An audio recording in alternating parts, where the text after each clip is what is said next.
Hello students, हमने last class में last topic किया था टर्मिनल वेलोसिटी कैलकुलेशन। उसके लिए हमने फॉर्मूला डिराइव किया था।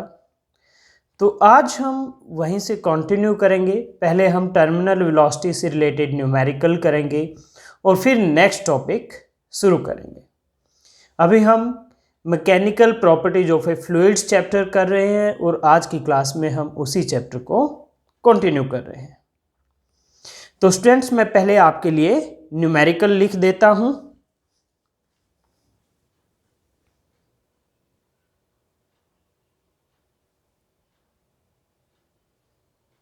तो स्टूडेंट्स, मैंने आपके लिए न्यूमेरिकल लिख दिया है। मैं आपके लिए रीड कर देता हूं इसको। So that if n equal rain drops of equal size falling through air with equal steady velocity v combine, the resultant drop will have a terminal velocity v into n की power 2/3। तो ये कहता है शुरू में आपके पास n number of rain drops हैं इक्वल साइज की and they are falling through air with equal steady velocity. Steady मतलब कांस्टेंट वेलोसिटी v के साथ, और सभी की वेलोसिटी इक्वल है। n ड्रॉप्स है जो सभी की वेलोसिटी क्या है, v है, और वो कांस्टेंट है। तो जब भी किसी फ्लूइड के थ्रू कोई बॉडी कांस्टेंट वेलोसिटी से फॉल करती है तो उसको क्या कहते हैं, कांस्टेंट वेलोसिटी को टर्मिनल वेलोसिटी। ये हमने लास्ट टॉपिक में पढ़ा था, लास्ट लेक्चर में। तो यानी पहले जो n ड्रॉप्स हैं उनकी टर्मिनल वेलोसिटी v है। अब ये n जो ड्रॉप्स है ये कंबाइन होकर एक बड़ा ड्रॉप बना रहे हैं। तो कहते हैं जो वो बड़ा ड्रॉप बनेगा सभी के कंबाइन होने से, सभी के मिलने से, उसकी टर्मिनल वेलोसिटी ये होगी v इंटू एन की पावर 2/3। तो मान लीजिए पहले ये स्मॉल ड्रॉप्स हैं, इनका रेडियस है r, और ये n नंबर ऑफ ड्रॉप्स हैं।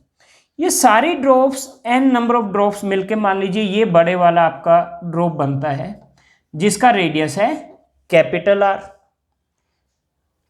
ओके, लेट R है radius of smaller drop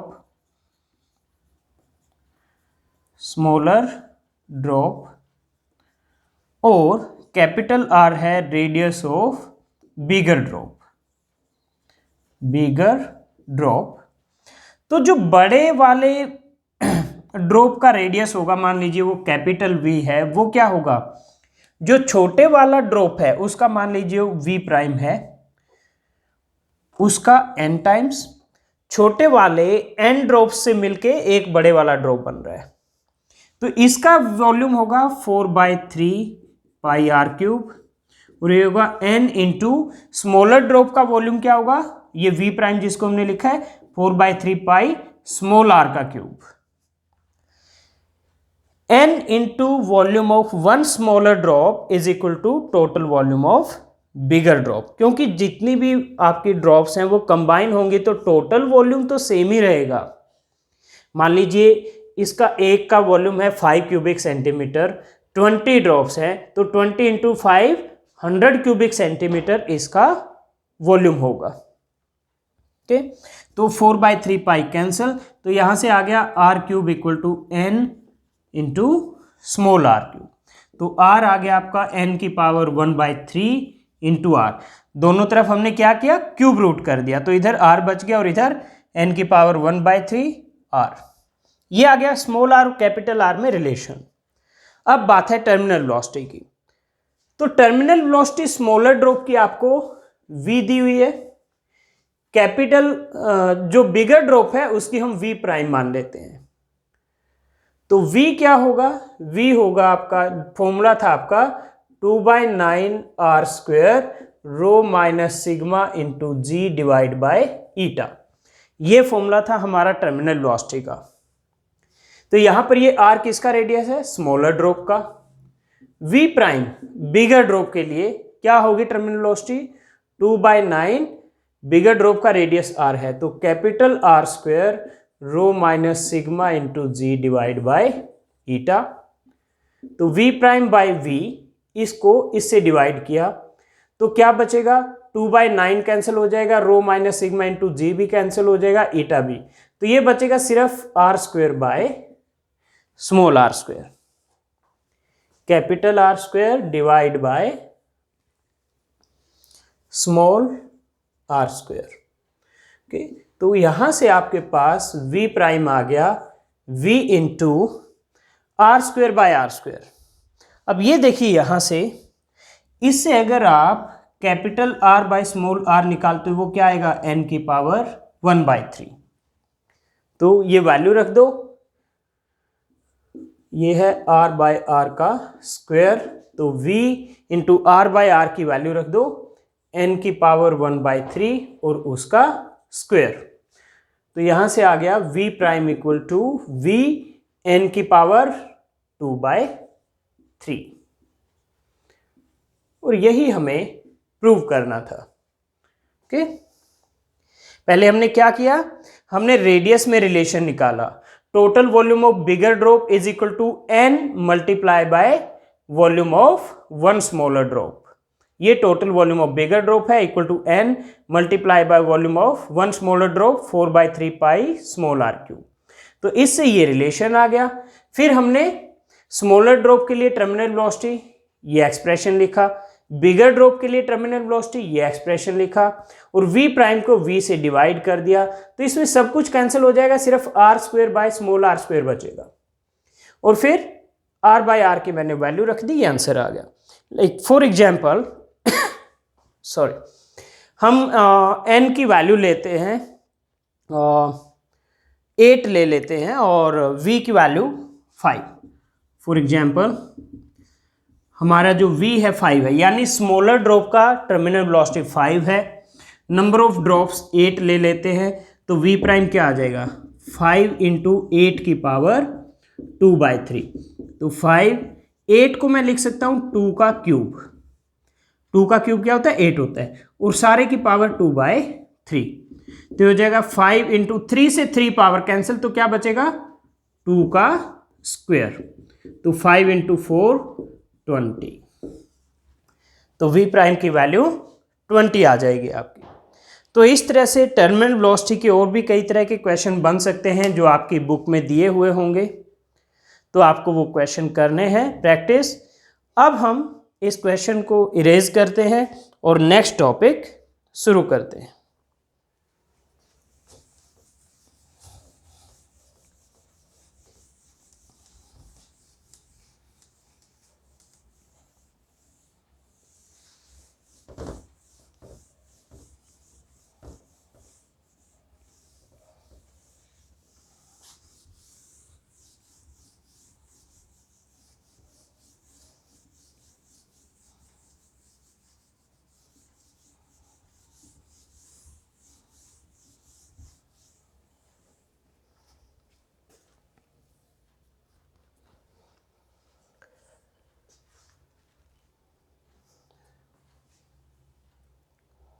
students, next हमारा टॉपिक है टर्बुलेंट फ्लो। टर्बुलेंट फ्लो हमने लास्ट क्लास में स्ट्रीमलाइन फ्लो पढ़ा था। स्ट्रीमलाइन फ्लो क्या है? In streamline flow at a particular point every particle will have velocity same as of its previous particle. तो streamline एक स्मूथ, एक रेगुलर फ्लो होता है, और अगर ये कंडीशन फुलफिल नहीं होती, means at a point velocity of all particle is not same, flow is irregular, then it is called turbulent flow. The flow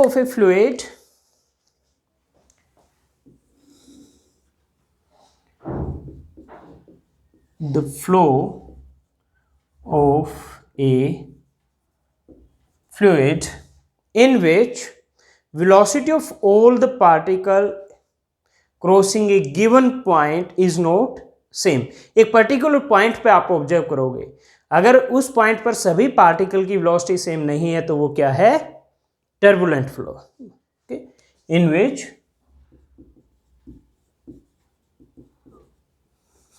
velocity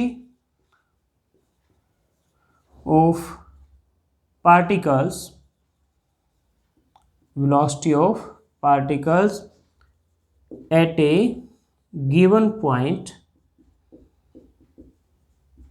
is not same, and motion of fluid becomes irregular, and motion of fluid is irregular, then flow is turbulent. Flow is turbulent. Okay, तो ये था definition of turbulent flow. Next है critical velocity. Critical velocity friends, जब streamline flow होता है तो वो एक बहुत ही स्मूथ, एक रेगुलर फ्लो होता है। लेकिन अगर आप वेलोसिटी ऑफ फ्लो फ्लूइड बढ़ा दें तो एक पर्टिकुलर वेलोसिटी के बाद जो फ्लो है वो स्ट्रीमलाइन नहीं रहेगा, वो टर्बुलेंट में कन्वर्ट हो जाएगा। तो ये जो मैक्सिमम वैल्यू है वेलोसिटी की, जहां तक फ्लो स्ट्रीमलाइन रहेगा और जिसके बाद फ्लो टर्बुलेंट हो जाएगा, उस मैक्सिमम वैल्यू ऑफ वेलोसिटी को क्रिटिकल वेलोसिटी कहते हैं। उस मैक्सिमम वैल्यू ऑफ वेलोसिटी को क्रिटिकल वेलोसिटी कहते हैं। तो critical velocity of a liquid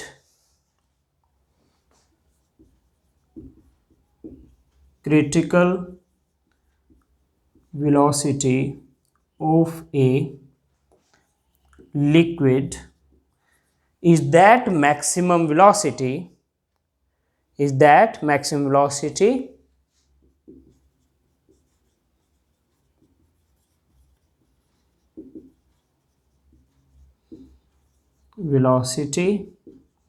of flow up to which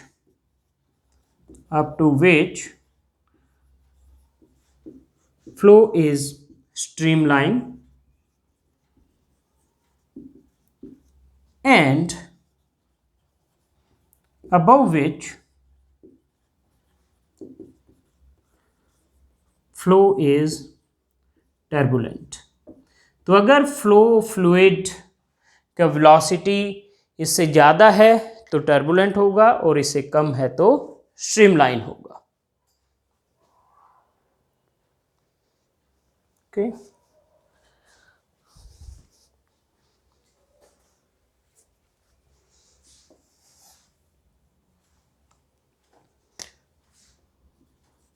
turbulent. अब हम डिराइव करेंगे। क्रिटिकल वेलोसिटी को हम VC से लिखेंगे, और क्रिटिकल वेलोसिटी डिपेंड करती है coefficient of viscosity of liquid पर, डेंसिटी ऑफ लिक्विड पर, और जिस ट्यूब में वो फ्लो कर रही है उसके डायामीटर पर। Okay, critical velocity VC depends on density of liquid,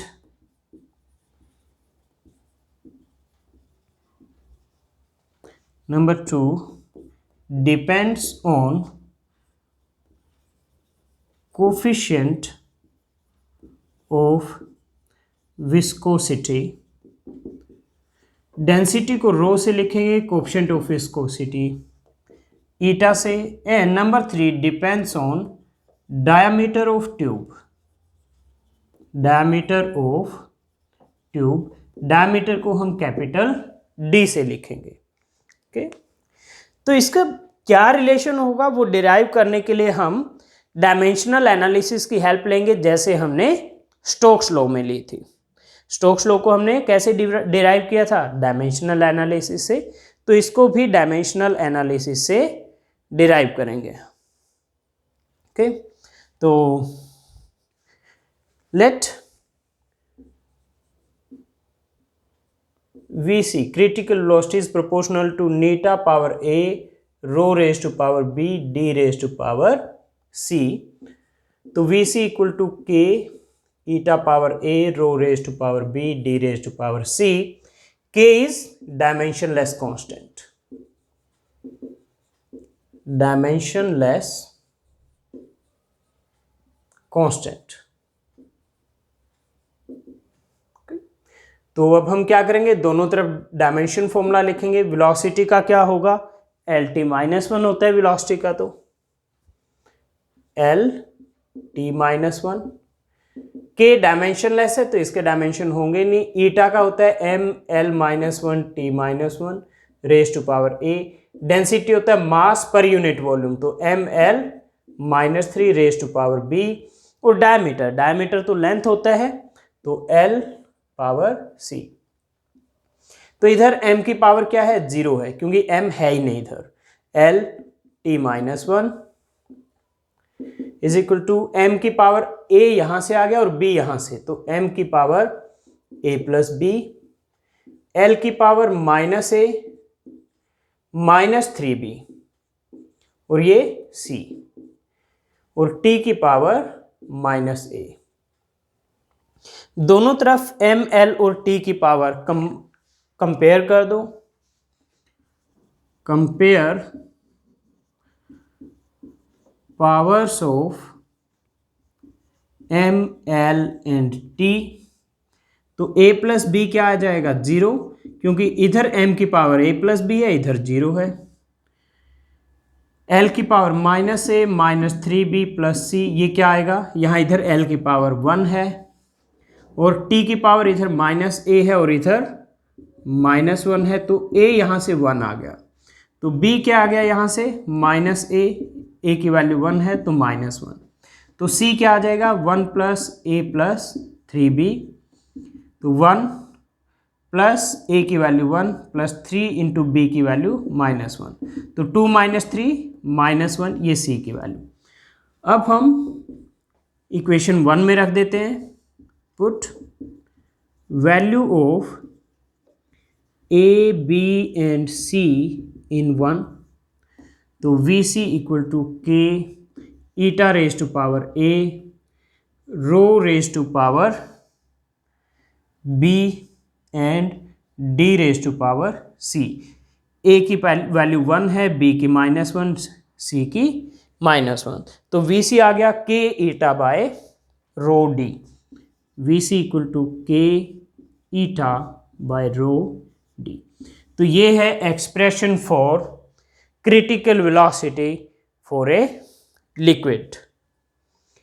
तो स्टूडेंट्स, ये हमारा डेरिवेशन हो गया क्रिटिकल वेलोसिटी का। नेक्स्ट हमारा टॉपिक है laminar flow and velocity profile. तो नेक्स्ट टॉपिक शुरू करने से पहले मुझे इसको इरेज करना होगा।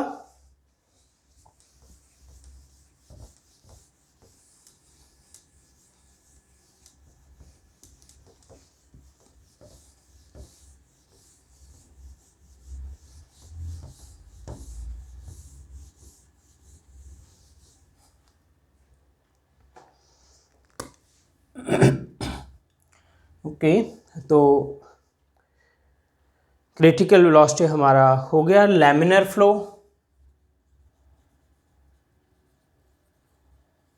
लैमिनर फ्लो क्या है,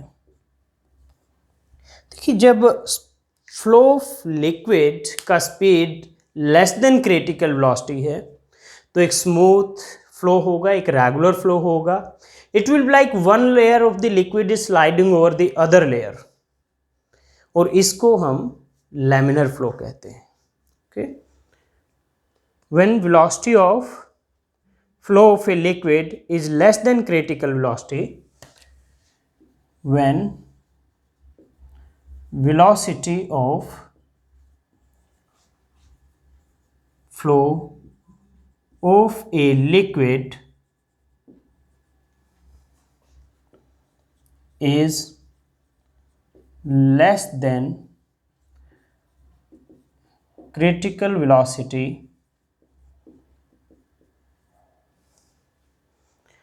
the layer of liquid is sliding over the other layers. Each layer of the liquid is sliding over the other layers and the flow is smooth. When velocity of flow of a liquid is less than critical velocity, each layer of liquid is sliding over other layer and the flow is smooth. This is called laminar flow. तो laminar flow is more like streamline flow. Laminar flow लेकिन बहुत सारी layers की बात करता है, जबकि streamline flow एक पर्टिकुलर स्ट्रीमलाइन के बारे में बात करता है। ठीक, अब बात है वेलोसिटी प्रोफाइल की।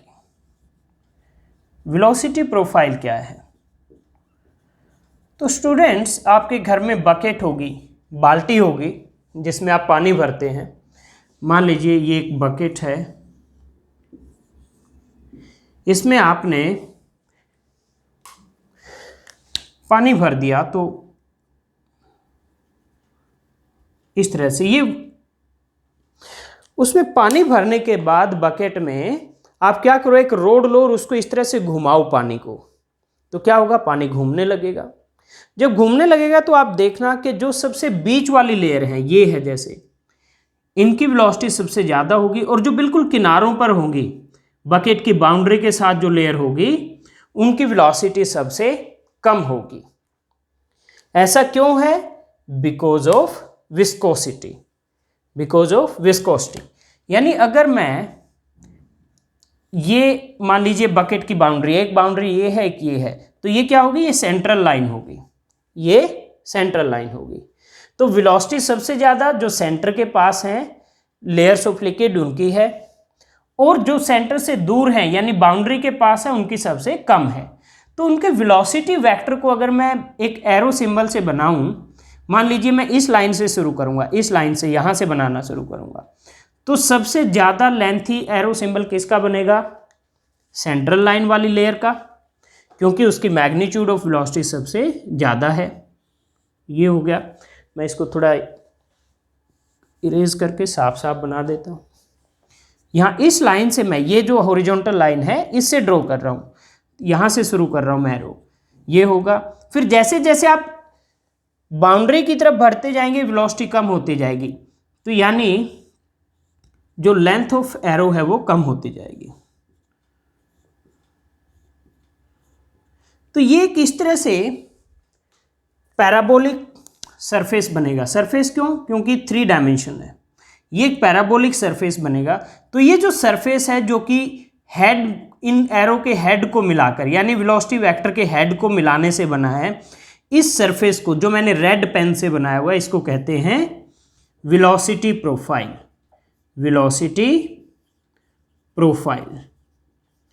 तो ये किस केस में है? जब विस्कोसिटी है लिक्विड में। तो ये किसके लिए है? विस्कस लिक्विड के लिए, विस्कस लिक्विड। तो विस्कस लिक्विड के लिए वेलोसिटी प्रोफाइल पैराबोलिक है। लेकिन दूसरे केस में देखते हैं, ये वाली लाइन मैं यहां ऐसे ड्रॉ कर देता हूं।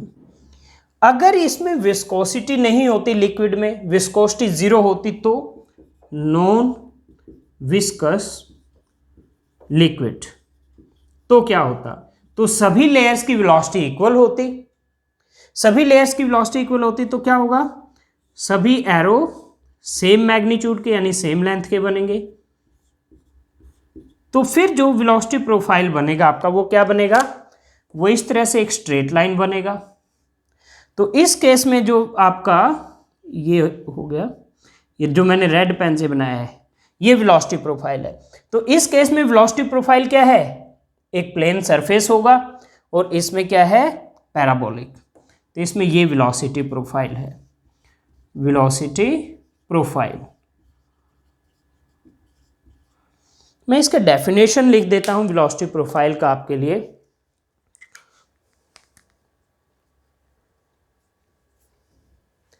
The surface obtained by joining the heads of velocity vectors. अब आप ये डायग्राम बनाने से पहले आपको लिखना होता है जो डेफिनेशन है, तो मैं यहां से शुरू कर देता हूं इसकी डेफिनेशन। ठीक है, यहां से मैं शुरू कर देता हूं। The surface obtained by joining the heads, the surface obtained by joining the heads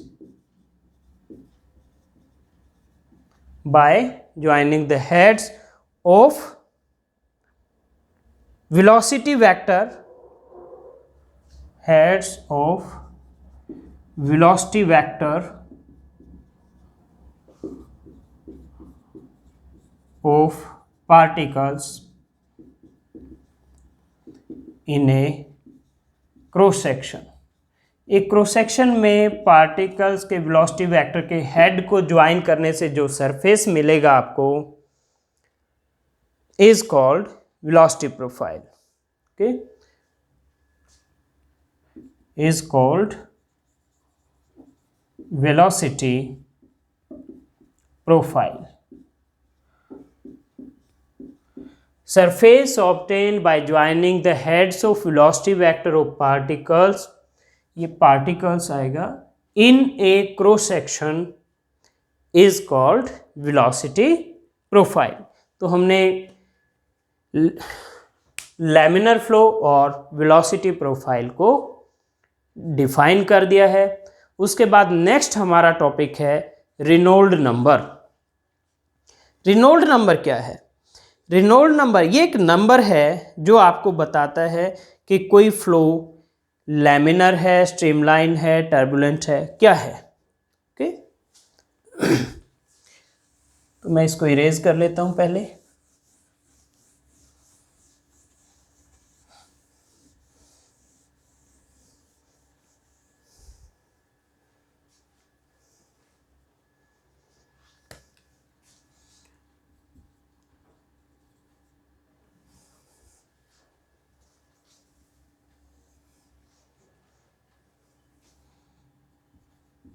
Reynold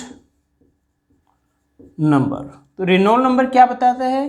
nature of flow of liquid. Okay, it is a number which decides the nature of flow of a liquid. It is a number which decides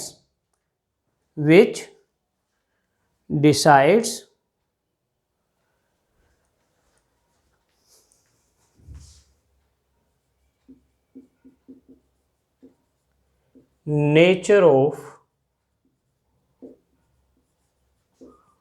flow of a liquid। okay, and critical number is given by, critical number को हम capital R से लिखते हैं, and it is rho v d by eta। rho v d by eta। R यहाँ Reynold number है, rho density of liquid है, v velocity of flow of liquid है, eta coefficient of viscosity of liquid है, and capital D diameter है उस tube का जिसमें से लिक्विड फ्लो कर रहा है। Rho density of liquid, v velocity of flow of liquid, velocity of flow of liquid, eta coefficient of viscosity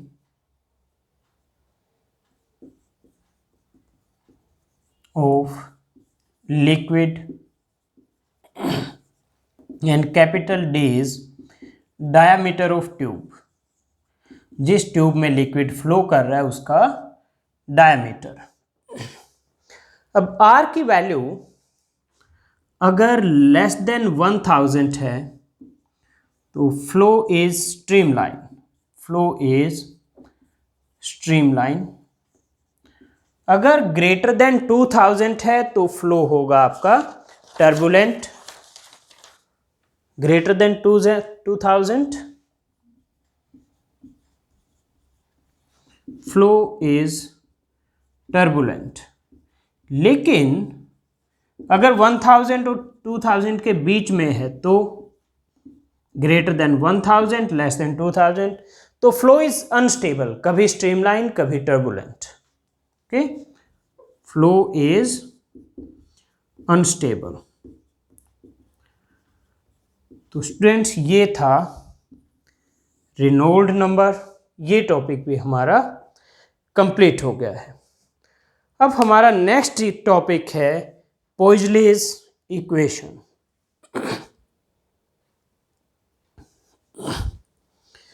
तो उसके लिए फिर से मुझे बोर्ड को क्लीन करना पड़ेगा।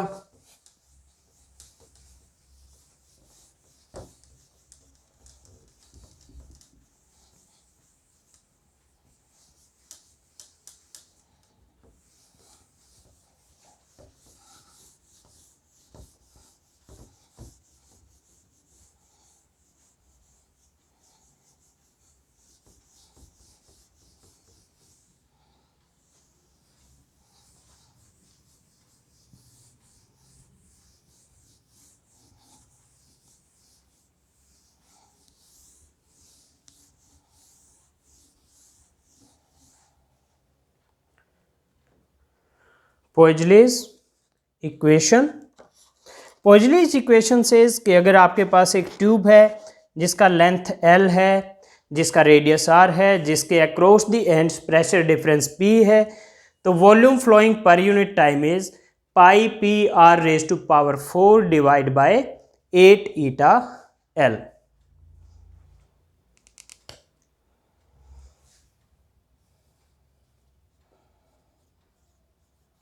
POISEUILLE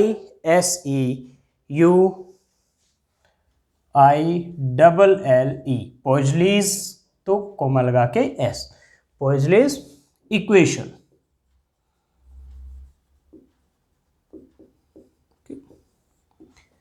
तो मान लीजिए आपके पास ये एक ट्यूब है, ये रही, इसका लेंथ है L और इसका रेडियस है R। ये रेडियस, ये R है, स्मॉल r से मैंने लिख दिया। इसके दोनों एंड्स के बीच में जो प्रेशर डिफरेंस है वो P है, P है pressure difference across two ends of tube।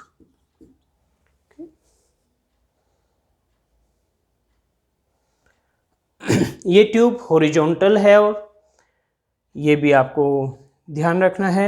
इसमें जो लिक्विड फ्लो कर रहा है, इसमें लिक्विड फ्लो कर रहा है, उसका कोफिशिएंट ऑफ विस्कोसिटी ईटा है, eta coefficient of viscosity of liquid, coefficient of viscosity of liquid. R radius of tube हो गया, एल लेंथ ऑफ ट्यूब हो गया। तो यहां पे हम लिखेंगे volume of liquid flowing per unit time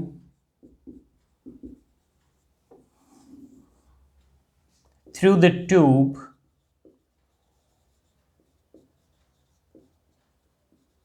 is, मैं इसको कैपिटल Q से लिख देता हूं। तो ये क्या है, volume per unit time, V volume, T time. ये क्या है, pi P R raise to power 4 by 8 eta L।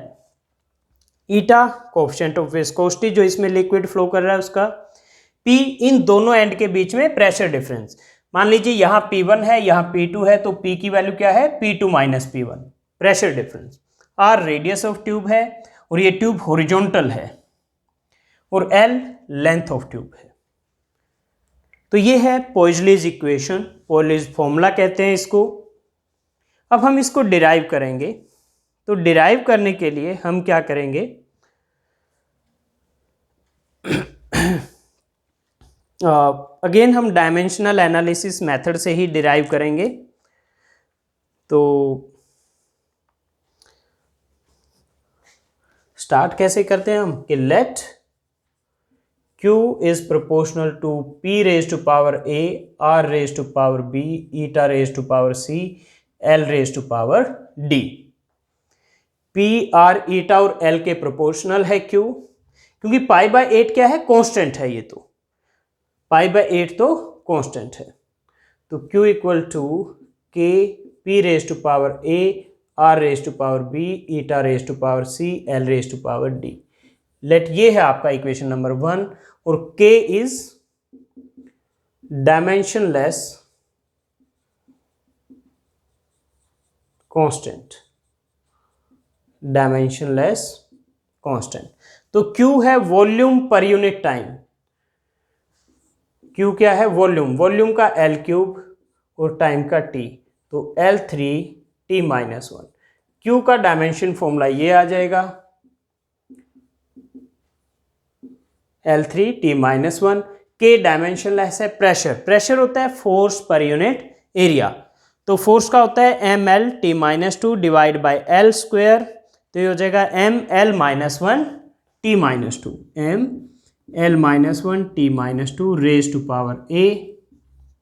R radius, radius के डायमेंशन लेंथ के होते हैं, पावर B। ईटा, ईटा का होता है ML-1T-1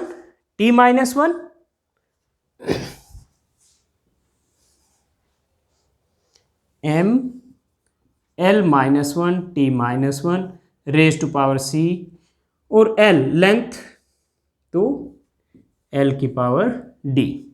तो इधर मास नहीं है तो M की पावर में 0 लिख देता हूँ, L की पावर 3 है, T की पावर -1 है और इधर M की पावर A और यहाँ से C, L की power -A plus B minus C plus D और T की पावर -2A माइनस C। अब compare powers of M, L and T।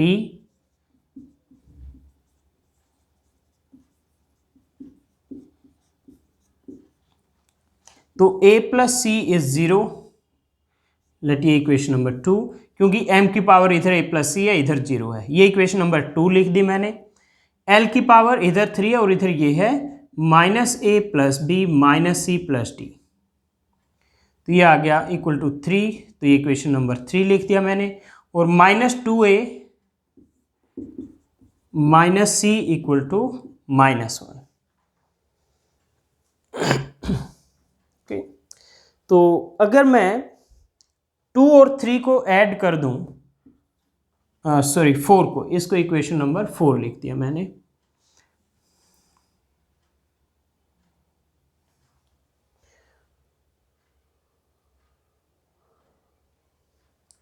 तो आपका जो वैल्यू आएगी A माइनस 2A, मैंने क्या किया, 2 और 4 को ऐड कर दिया, तो A माइनस 2A क्या आ जाएगा, -A और C माइनस C 0, तो इज इक्वल टू 0 माइनस 1, तो A इक्वल टू 1 आ जाता है आपका।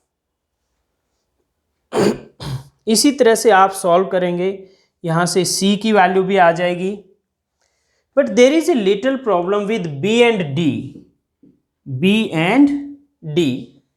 तो उसके लिए आपको क्या करना पड़ेगा, -A, ये पहले मैं A की वैल्यू रख देता हूँ यहाँ से, तो यहाँ से आपका 2A प्लस C आपका 1 आ गया, तो C इज 1 माइनस 2A, तो 1 माइनस 2 इंटू A की वैल्यू 1, तो ये आ गया -1। तो ईटा आपका नीचे आएगा, B और D की वैल्यू आपको निकालनी है।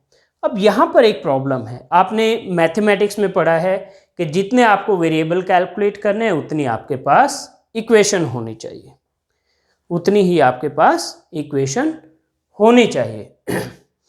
तो यहाँ पर इक्वेशन तो 3 है और आपके पास वेरिएबल 4 हैं ABCD, तो क्या आप कैलकुलेट कर सकते हो? इसमें नहीं आप कैलकुलेट कर पाओगे। तो ये यहां पर ये मेथड आकर कुछ प्रॉब्लमैटिक हो गया है। तो ऐसे क्वेश्चंस को आप करोगे कैसे स्टूडेंट्स? ये जो पार्ट है मैंने ये इसीलिए आपको करवाया है सो दैट, क्योंकि एग्जाम में जो बच्चे करते हैं बार बार करवाने के बाद, जो मैं आपको करवाने जा रहा हूं इसके बाद, वो करवाने के बावजूद भी बच्चों को लगता है ऐसे इजी है, चलो ऐसे ही करते हैं।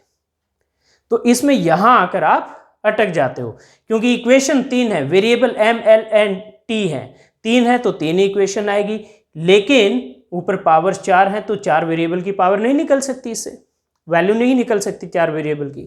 तो आप क्या करोगे? आपको दूसरा तरीका करना है।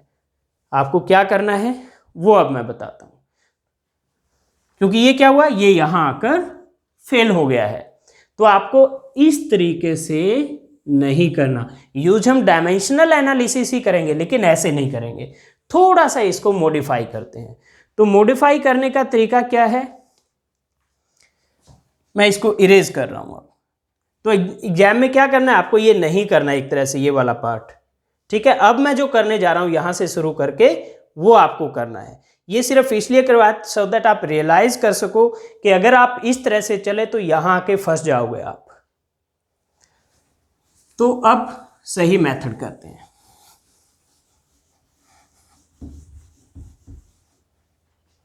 तो इसमें let Q is proportional to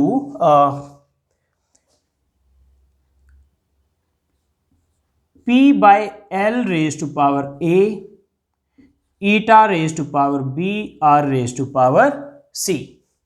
मैंने क्या किया, P by L को एक साथ ले लिया, ओके। तो Q equal to K P by L raised to power A, eta raised to power B, R raised to power C, and K is dimensionless constant। तो स्टूडेंट्स ये ध्यान रखना कि मोस्टली क्वांटिटीज के आपके डायमेंशन फॉर्मूला ML और T की form में बन जाते हैं। तो उस केस में क्या होगा, आपकी इक्वेशन तो एंड में यहाँ पर 3 ही बनेंगी। तो यहाँ अगर आप 4 पावर बना रहे हो जैसे हमने पहले बनाई थी, तो आपको बाद में दिक्कत आएगी।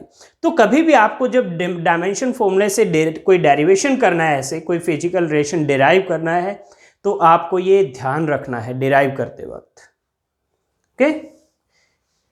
तो अब हम करते हैं वैल्यू। तो Q क्या था आपका, again volume per unit time, तो ये था L³ T-1। अब ये P by L क्या है, प्रेशर, प्रेशर का होता है ML-1 T-2 divide by L, तो ये हो गया ML-2 T-2। ये P by L की वैल्यू का डायमेंशन फॉर्मूला आ गया। तो ML-2 T-2 raise to power A, eta का होता है ML-1 T-1 raise to power B, R का होता है L तो रेज टू पावर C।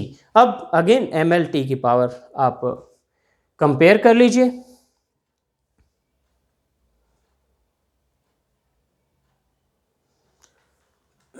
तो इधर हो गया m की पावर 0 L³ T-1, तो इधर हो गया m की power a plus b, m की पावर a, m की पावर b, l की पावर -2a माइनस b और प्लस c, और t की power -2a minus b, -2a minus b।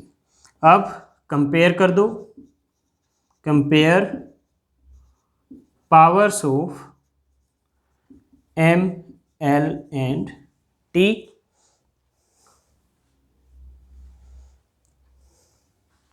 Compare powers of ML and T, तो a plus B आपका 0 आ गया, -2a minus b plus c आपका 3 आ गया, और -2a माइनस b आपका -1, यानी 2a प्लस b 1 आ गया, ओके। तो अब क्या किया हमने, लेट ये इक्वेशन नंबर 2 है, ये इक्वेशन नंबर 3 है, और ये इक्वेशन नंबर 4 है। तो 4 में से 2 माइनस कर दो। अगर 4 में से 2 माइनस करोगे तो 2a माइनस a क्या रह जाएगा, a, और b minus b 0 is equal to 1 minus 0 1। तो a आ गया आपका 1, अब यहाँ पे b क्या है 1 माइनस 2a, तो 1 माइनस 2 इंटू ए की वैल्यू ये रख दो 1, तो -1। अब बात है c की वैल्यू, तो c की वैल्यू यहाँ से निकलेगी, तो यहाँ से c क्या आएगा 3 प्लस 2a प्लस b, तो 3 प्लस 2 इंटू ए की वैल्यू 1 प्लस b की वैल्यू -1, तो c equal to 3 plus 2 minus 1 4। अब ये b की ये वैल्यू है और c की वैल्यू 1 में रख दो, put value of a b and c in 1, तो ये q आ जाएगा आपका, सॉरी ये आपकी इक्वेशन 1 है, इसको मैंने लिखा नहीं था, ये इक्वेशन 1 है, तो इसमें रखो it is equal to k p by L raise to power a की value 1, eta raise to power b -1, r raise to power c 4, तो k p r की power 4 by eta l। Experimentally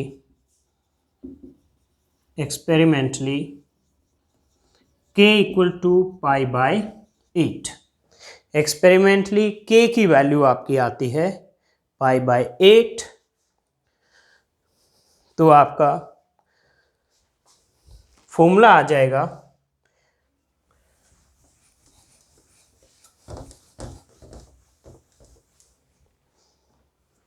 Q equal to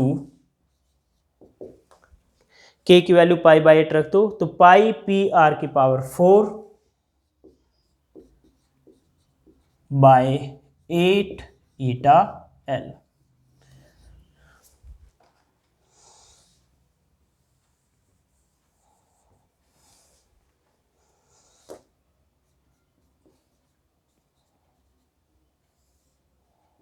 तो ये आपका derivation आ गया।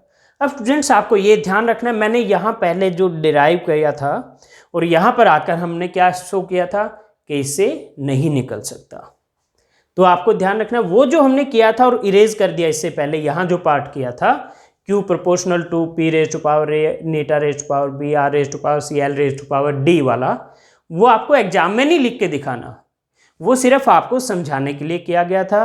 और ये जो पार्ट है ये आपको फिर यहाँ इसके बाद ये वाला पार्ट आपको एग्जाम में लिखना है, तो इस तरह से ये यहाँ तक डेरिवेशन होगा। तो जो पार्ट मैंने यहाँ करके दिखाया था आपको A B C D power लेकर, और फिर बाद में हमने शो किया था कि इससे प्रॉब्लम है, बी और डी की वैल्यू, दो पैरामीटर की वैल्यू नहीं निकल रही, तो वो आपको नहीं करना है। क्योंकि होता क्या है, अगर बच्चों को डायरेक्ट ये करके दिखाते हैं तो बच्चे सोचते हैं कि sir direct A B C D power लेके कर देते हैं, और वो जब एग्जाम में करने बैठते हैं तो फिर उनको प्रॉब्लम आती है। तो इसलिए आपको ये ध्यान रखना है, ये इस तरीके से होगा। तो स्टूडेंट्स ये था हमारा टॉपिक पोइजलेज इक्वेशन। अब हम लोगों ने विस्कोसिटी जो पार्ट है इस चैप्टर का वो कंप्लीट कर लिया है। नेक्स्ट क्लास में हम नेक्स्ट टॉपिक ये कहिए जो नेक्स्ट पार्ट है इस चैप्टर का सरफेस टेंशन वो शुरू करेंगे। तब तक आज आपको जो पढ़ाया गया है वो अच्छे से कीजिए, डेरिवेशंस ये प्रैक्टिस कीजिए। तो नेक्स्ट क्लास में आपसे मिलते हैं।